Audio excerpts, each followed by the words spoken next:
Hi everyone, I'm Dr. Larissa and I'm a specialist in women's health, pregnancy and fertility. And I'm here to help give some guidelines, some tips and tools to help you when you're trying to have a baby or are considering having a baby in the future. I really don't think that there's enough about this subject out there, and a lot of the information that you might see from outside sources can often seem quite confusing and bewildering. One of the worst things to face in life is the inability to have a baby.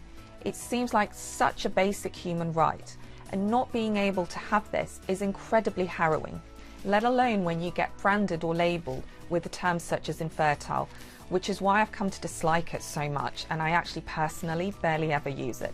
I much prefer the word subfertile because I truly believe that there's hope for the majority of people out there. And having a family doesn't necessarily mean having a completely biological family of your own. There are other methods that can be used to help you to achieve this, but ultimately it's about helping you to have that dream, to have that which you've longed for goodness knows how long. In some cases it may not have been that long at all, but in other cases for some people it could have gone on for years.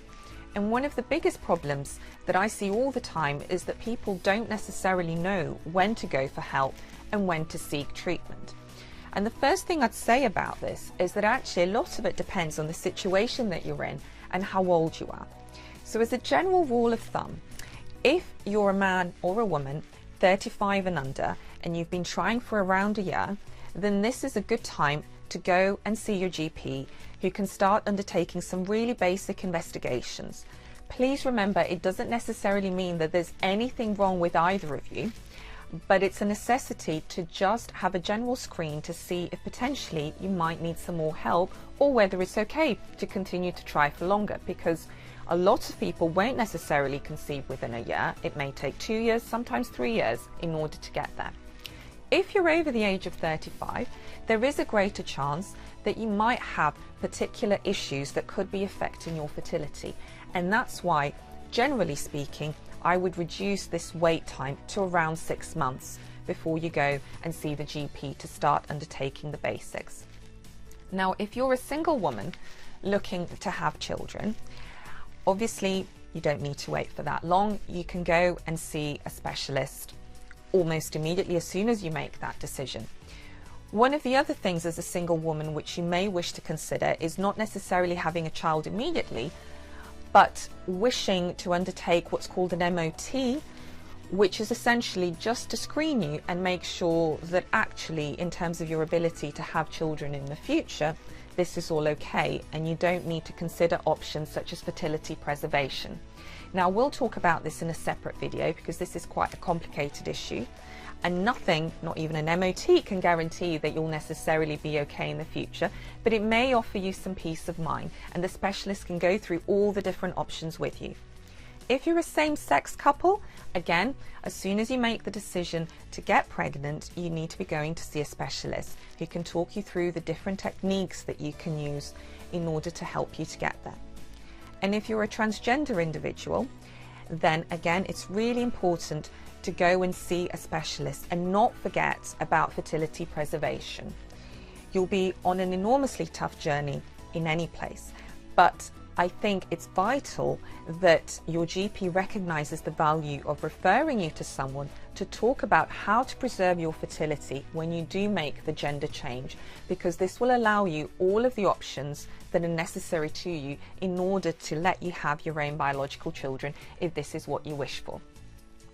So I hope that's given you a general overview of some of the issues that might be faced and what I hope to talk to you about in a lot more detail. There will be videos that cover particular and individual conditions for both the man and the woman that you can refer to, but there will also be videos, really importantly, on basic things that you can do to take back some of the control yourself. I think one of the worst things about being on the subfertility journey is actually feeling a complete loss of control. Quite often, a lot of other people may judge you, sometimes intentionally, sometimes not.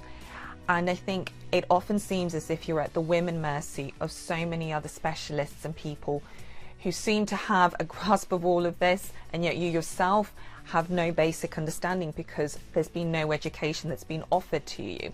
So I think it's really important to empower yourself with some basic tools that start off with some education, but then go on and build on that.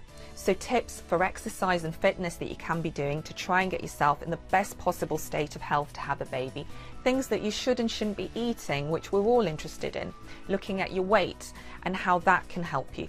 And then of course stress management and relief. I think this is often underestimated with subfertility, and it can have a huge impact.